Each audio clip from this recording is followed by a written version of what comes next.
Happy Friday, everyone. It's a long weekend coming up, so I imagine everyone is off traveling to the cottage or getting ready to go off somewhere nice. It's pretty quiet here in Vancouver, that's for sure. It's quiet around here too. It seems everyone's gearing up for a nice long weekend, the last kind of weekend of summer weather and getting to relax and hang out before things get busy again, which we've been talking about. We've been saying the fall is going to get super busy. How excited we are for it! So there's a nice feeling to have that coming right around the corner. A lot happening. Even talking with Roger over at Goliath, the amount of news they're going to have. They're doing an extra 1,000 meters of drilling. That's just one company. There's plenty of companies that we have to let you know about what's happening, but also the amount of assays that are going to come through between now and probably January, because God love them, these assay firms. There's not a lot of them, and they are overwhelmed because there's been so much drilling, so much mining happening. I feel for them because it's a lot of results coming out, and it's painful for people because you think, and people get annoyed at companies and go, well, should you have results out in like 2 weeks? They go, well, could be 2 weeks, could be 3 months. It's hard to tell, and they're not being cagey, they're not playing it. It's just that much drilling has happened, hundreds of thousands of meters, and it's a funny business too, because you can pay to do a rush on these things, but everyone knows you can pay to do a rush. So then you have to pay to get the extra rush and then pay a little higher to get. So it just becomes this kind of funny, ridiculous game. So lots coming. We know there's going to be lots more drilling, lots more exciting news happening. And it is just kind of one of those barriers, especially in North America. We're so used to it kind of in society that weekend before Labor Day is, and end of August is kind of everything's slow and kind of mellow. Everyone kind of gets away, and then it's back to school. Kids are out the door, people back at university, and then work kind of refocuses again. And it's going to be no different this year. Yeah, no, it's going to make a big kind of shift and change like that. And as you mentioned with the assay labs as well, it's interesting because you have a lot of companies that, prior to, May or June weren't able to get into their sites to start drilling and getting these samples, or just made the executive decision that, hey, we're going to ride out this COVID thing and wait until things kind of look better or more optimistic and then go ahead. So you had a lot of companies that were just kind of sitting back, and then when they felt like they were able to get going in May or June, really started to ramp up, and that's what leads to these assay labs being totally backed up. Yeah, that certainly doesn't help. And before we jump into some of the main discussions, we've talked about before this microchip shortage going on, and we've talked about supply chain problems. If you look at, there's an article that says GM to significantly cut North American production due to chip shortages. So you're starting to see the trickle effects of this, and it's occurring. This is a big deal. I think it's 100,000. No, sorry. The semiconductor chip shortage is expected to cost global automotive industry $110 billion in revenue. Wow. That's a big amount. So you can see now this globalist structure of, I'm going to have one piece made here in China and this and that, and then we're going to ship it all around the world. It doesn't make sense. It doesn't work. Like, if you're Canadian, if you're American, if you're European, start making stuff. Don't build your industry way off somewhere else. You have to be able to make some stuff to take care of your own country. That's where we're getting to, and it's not going to get any better. As much as they want to push forward for this massive globalization, this is the problem when you have a million different factors which could stop that flow and that process if one goes out. I would much rather have a backup. So, and it doesn't seem, and I can assure you, life isn't going to get any more smoother moving forward. It's going to be chaotic for quite some time. And if you don't have any control over your assets, over your means of production, that's a real problem. That's a real issue. So are you telling us we need to seize the means of production, Andrew? Oh my God. We do. Yeah, because that model may have worked for a while, and it's kind of the ugly face of extreme capitalism, as you say, fine, we're going to move all of the production jobs, which we don't want to have to pay someone properly for. So we're stopping making all pieces, all parts, all production. We'll move it to a third world country, or in this case it was, and at the time, China, because they have no environmental laws. They don't care. They've got billions of people. They'll work them to death. We'll send it over there. We'll get them to make our Nikes and all our clothes and all that sort of stuff. And I remember even when I was at Merrill Lynch, there would be fund managers talking and touting about how we're the post-manufacturing society. We're just about intellectual capital. And that sounded kind of cool at first. You're like, oh, yeah, that's really great. Like, we're the big brains sitting over here just working on computers as people actually make stuff. And you're quickly starting to see the massive destruction it does to every country. Yeah. And I'll pick on Starbucks because I drink it occasionally. I wish I didn't. I couldn't. I would pay more to get coffee from a mom and pop shop in Vancouver that was on the corner than I'll pay for Starbucks. I would much prefer that because someone in your community has a small business and you can support it. And that goes the same with a shirt. I would rather get a shirt that someone's designed here and I could wear it because once again, it's someone in your local community. Will I pay a bit more? Sure. This notion that we need to get everything at the worst, most economic cost, that's a meme that you've been fed that doesn't have to be because you're making some savings, but you're not really making it. It's basically more profits are going to those who've created the structure and pushed it all to the top. Yeah. And we can see that this massive wealth transfer over the last decades and certainly in the last 3 years has been astounding. And I believe I'll have to check in on it. Something like 85 people in the U.S. own the equivalent of all of the rest. Mm-hmm.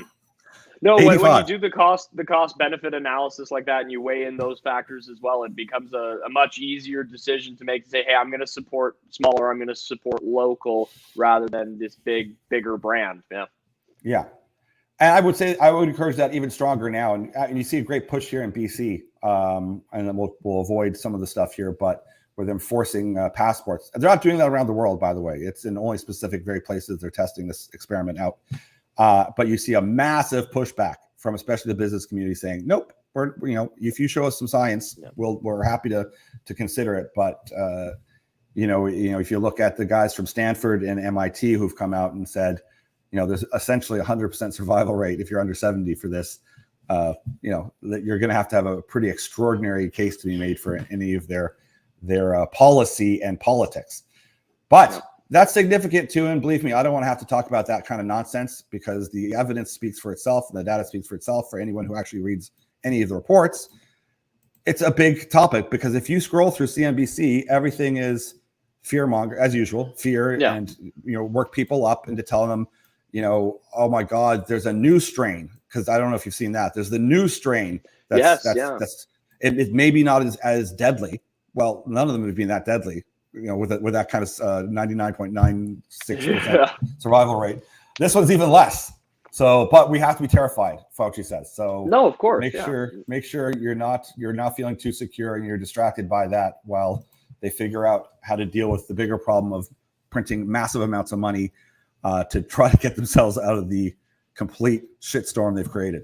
No, yeah. I saw that. I mean, we'll make this the last point on that before we jump into a lot of really fun mining news. But I saw a great report yesterday from the Department of Finance in Canada, which is currently led by the Liberal government, that broke down how Trudeau has spent more money in his time as Prime Minister than every other Prime Minister Canada's had in history combined. Which, if you want to try to wrap your head around that, I can't quite wrap my head around it. Where do you get all that money from, too? Considering GDP has dropped and our economy in the last 10 years has not done very well. And oddly enough, that clean green sector has decreased quite a bit as well during his reign of social justice and pro-environment. Yeah. And that doesn't mean we don't have amazing, really strong clean tech companies. These just hasn't supported them. He's admitted he's not a monetary guy. He's not really an economic guy. He's not really interested in that kind of stuff. So, hey. He's a drama teacher. He's being honest. Yeah. So let's get into some fun stuff. Let's jump into Lakewood exploration because this is a great project in Idaho.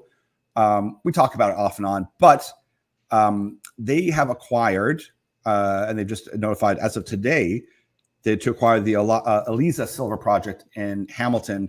It's in Nevada. So it gives them another project that is quite exciting. And we're going to get into a bit more detail on that. And actually, we'll grab Morgan probably next week if we can, or the week after, to kind of walk us through that. But that's a closing transaction that they're excited about. It gives them another, like, everyone likes to have a couple projects on the go, because while one is being worked on, you're waiting on results, you can have the team look at the next one. So it's a big ad for the portfolio, but I'll have him walk us through why it's such a big deal. But it's a good news release. Now, is this, maybe you might know this, is this another past producing mine that they have as well, in that same kind of area that they started working in on that other project as well? So that's really encouraging. They're doing a lot of great, exciting things over there. And I've said this before, I'll say it again, the logo's the best logo out there. So you gotta love Lakewood. Yes, no, they're great. And it's the big renovation story. So it's what's good about that is it's, projects that have been left, kind of forgotten for a long period of time. They've had a lot of data, a lot of work done in the past, but we've also come a long way, especially in the last 15, 20 years in technology and ability with geophysics to look into the ground and to chase after new zones that would have been missed with the technology of 20, 30, 40 years ago. So this is what makes mining complicated too, because one of the issues you'll have with like a lifestyle company that I'll talk about and get mad about, and they'll say, hey, we've got a project that's close to XYZ. It's close to Kirkland Lake, which could mean it's 200 kilometers away. And someone goes, ooh, well, Kirkland Lake is huge. That's amazing. It's incredible. It hasn't been worked on for a while, but it's got some data. I mean, once that could literally mean that the data was never that good. We don't think there's really anything there. We're really shooting for the sky here. That's very different than whenever you have a model, you've got the geophysics, and you're doing a big program. And it's tough for generalists when they come in, because a lot of the stories will sound very similar, and that becomes daunting. And it isn't that they're being disingenuous, but it becomes very, very difficult to discern without some help. Well, which of these ones, and what's the risk, or what's the aggregated risk that they have of actually finding something? No one's going to tell you, well, we think we've got a 34% chance of getting this or that, and quite frankly, they wouldn't know. But you can, if you're in the space enough, like we are, discern this one's a wildcat. Like, this is, we're really shooting for the moon on this one, rather than, okay, no, this has a lot of data. It looks strong. They've got a team that's worked a similar project with a similar type of thing. That's a very different story. So whenever you're looking at some of these companies, it really comes down to that management team. Have they worked that type of project before? The type of work they're putting in, and also the size of it too. Like, if you're raising 400,000, you're going to do a drill program, that's a little bit suspect. Like, you need to have more money in the ground. Not only poking holes, but doing all the geophysics, finding these anomalies to build up a good program. So, this is the one thing that's, kept people away from mining, is that it's very difficult. And let's be honest, every once in a while, I'll take a step back and go, oh my goodness. Like, if you look at the size of just looking out your window, and I can see mountains here, and go, all right, we're going to take a drill rig and we're going to drill a hole that big to go find grams per ton of anything, of gold or silver or not. That's a kind of a daunting task when you think of the scale of the size of some of these, 200 square kilometers, this type of thing. Yeah. But it also speaks to the ingenuity and the technology that's come along the way, that they can find these masses of anomaly, see that there's something down there. It's a lot different than, say, like natural gas or oil. It's a pool. It's basically a reservoir. It's an ocean. You hit into it, you put your straw into it, and you suck it all up. That's not mining. Mining is, you crush a lot of rock, a ton of rock to get a gram of something. Very different model. So, I that was a bit of an education and a step back for people to kind of, talk about the whole industry as a whole, but also to remind people of the leaps and bounds we've made in the space. And, mining has a long way to go as well. I mean, it really does, because it hasn't been funded. I mean, it has to be. It's going to be, because whether people like it or not, if they want this electric future that they claim they want, it's all mining. I say it all the time, but I just keep on hoping that people will look into it and they'll say to a friend and go, oh, did you know we need all this copper for Tesla? Did you know we need all this stuff? And they are picking up on that. People are. Mm-hmm. And it certainly helps that someone like Elon Musk is out there talking about copper. He'll talk about lithium. He'll talk about silver as well.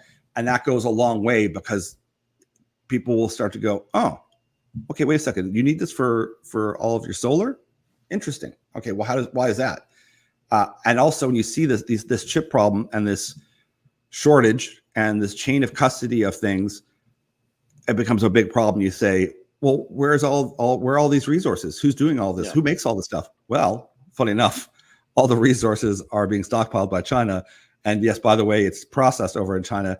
By the way, we also make everything over in China. Well, you think you got an issue now? Yeah, you've got a problem. We're starting to find that out now very quickly. Yeah, no, if anyone's interested on kind of a great breakdown on that, there's one of my favorite journalists out there did a really good 10-minute report on it. Shoot me an email, Austin at Supercharged Stocks. I can send you a link to that. And another thing that people should definitely shoot us an email if they are interested in, GMG had a fantastic management update yesterday. Craig Nickel and Chris Ulrich were on. They were talking about the $11.5 million overnight market offering. They were talking about their non-brokered private placement, all the company news, all the developments and updates that are going on over there.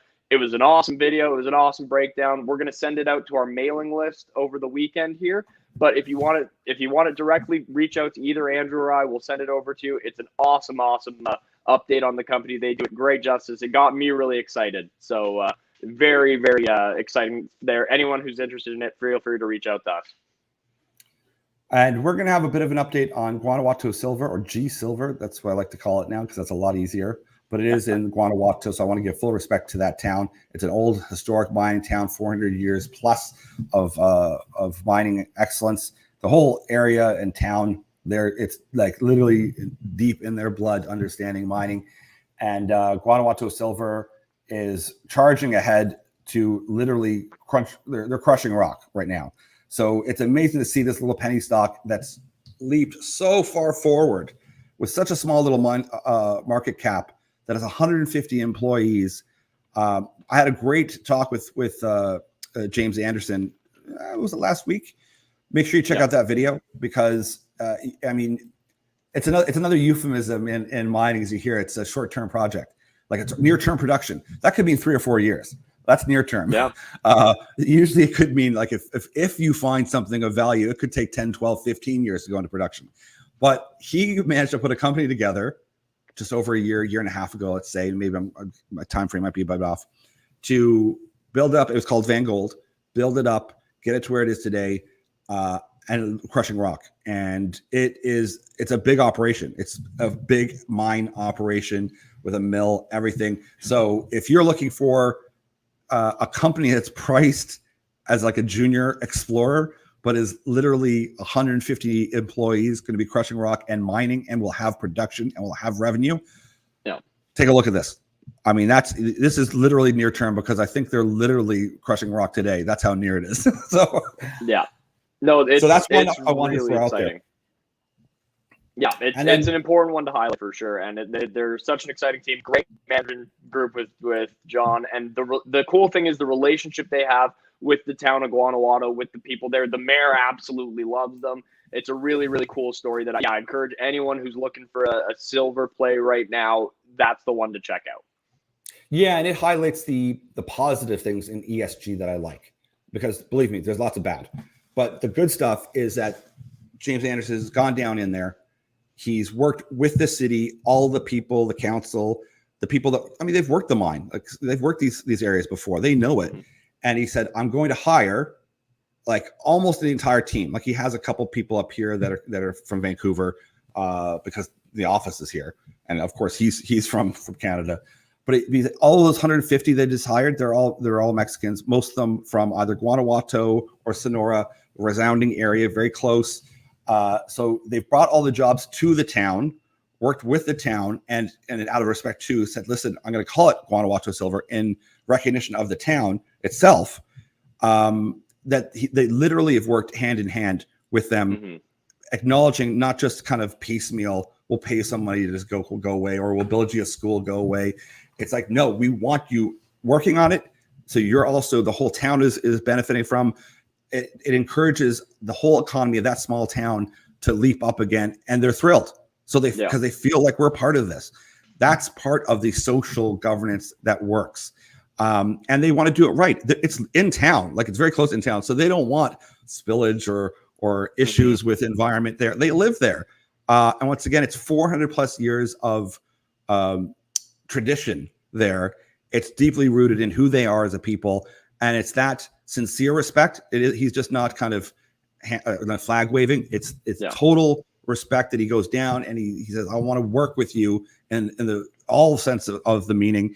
And that has been so well received. And you see when you do something right like that and people feel like they're listened to, they're literally part of the team, then you can move a company this fast, because it's shocking that you can get that level done in such a quick period of time. So big shout out to James for that. And the other one I want to talk about that, because I'm all about mining right now, is Copper Bank, because it went very quiet there for quite some time. And it's an excellent model. We were very excited about it.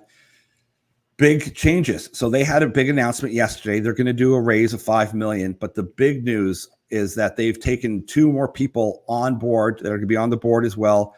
It's Paul Harbridge and Russell Ball. So Russell Ball was CEO and the chair of Caliber Mining before.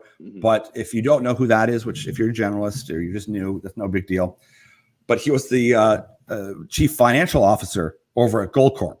So big deal. So they've managed to attract someone from a massive company that has some big wins. This is a huge good sign. Now, I haven't been able to reach out to them and talk to them yet. I hope I can very soon. But that is a huge indicator that we're driving forward here aggressively. Mr. Harbridge as well. He was the CEO of GT Gold. So a lot of people will know that one.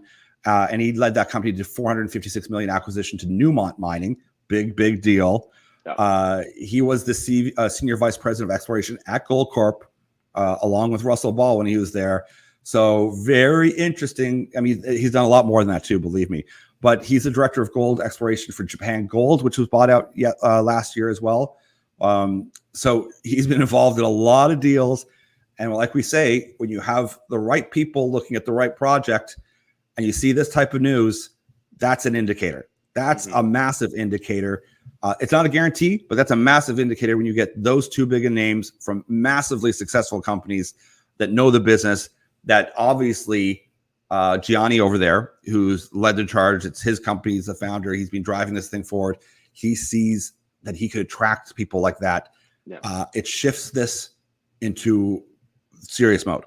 So this is a huge indicator. Otherwise, you wouldn't get those 2 interested to come over, to leave what they're doing, and to want to stamp their names on a project like this. So this has been in the works, obviously, which is why they're so quiet. And I mean, I got to tell you, I don't know for sure because I haven't talked to them.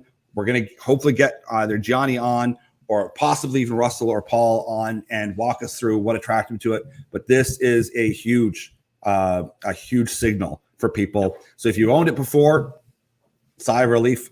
If you don't, I mean, take a look at this. It's big news, and we'll have more info coming soon.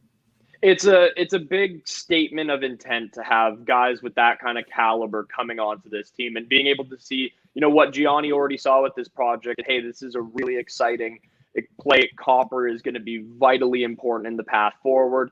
And bringing in Paul and Russell to this team just really says, okay, we're charging ahead with this, and we're going to do something really special here. That's what it looks like on the surface. So yeah, really, really exciting news, really encouraging for Copper Bank and for anyone who's been following the company. Yeah, well, good, Austin. We've been yapping for too long again. We get too chatty. That's all right. Hopefully at least we're not boring anyone with this. People are getting as excited as we are about these updates and stuff, because it really is a super exciting time, both in mining and in a lot of the other companies we've been looking at as well. It is for sure. So everyone, thanks so much for tuning in. Reach out to us, especially if you want to watch that GMG replay. It's excellent. We'll just rifle you off the email. We'll forward you off the the video. And have a great long weekend. Have a safe long weekend. Enjoy yourself. And it's a pleasure keeping in touch with you all. Yeah, it's always a great time. Take care, guys, and we'll see you next week.